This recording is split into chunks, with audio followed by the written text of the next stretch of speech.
Magandang hapon! Kumusta po? Narito po ulit ang update natin para sa lagay ng ating panahon. Ngayong hapon po ng November 2, 2025. Sa ngayon po ay lumalakas na ang daloy ng amihan, gaya po ninyong nakikita at umaabot na sa northern part ng Bicol Region. Kaya po hindi makakilos ang bagyong Tino, pababa na nananatili dyan po sa silangan ng Dinagat Island. About 810 km east away, nataglay ang lakas ng hangin na umaabot po sa 115 km per hour. At base po sa datos ng Pag-asa, ay hindi naalis ang posibilidad na lalakas pa yan bilang super typhoon.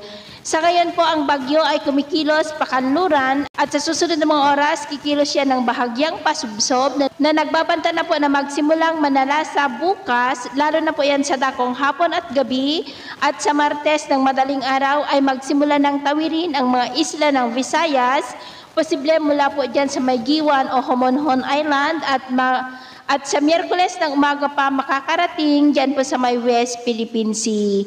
Paghandaan po natin ang wind signal number 4, lalo na dyan sa may Caraga, Eastern Visayas, at sa mga lugar na direktang daanan ng bagyo, simula po bukas ng gabi.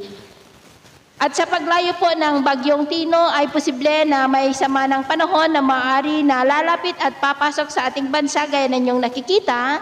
Nabanta naman dito sa Northern Luzon, kaya ang development po niyan ang ating babantayan. Sa ngayon, dahil kay bagyong Tino ay nakataas ang tropical cyclone wind signal number 1, dyan po sa may Eastern Samar, Dinagat Island at Bukas Grande Island.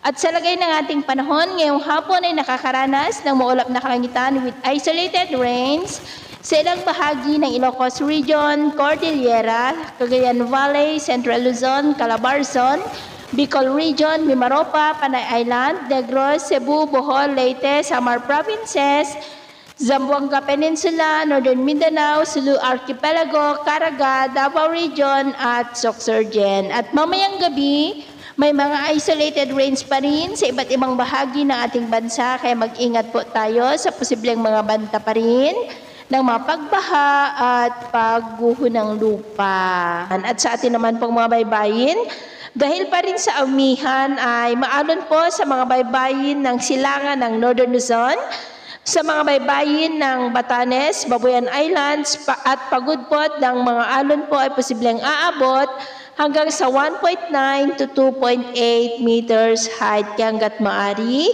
ay iwasan na po muna natin ang papalaot dyan sa mga may kulay pula para po mas makaiwas sa mga sakunang pangkaragatan. So ito po ang latest update natin sa araw na ito. Ako po muli si James na nagsasabing sa kahit anong pagsubok po na darating sa ating buhay, huwag na huwag po tayong mawawalan ng pag-asa. Thank you and God bless!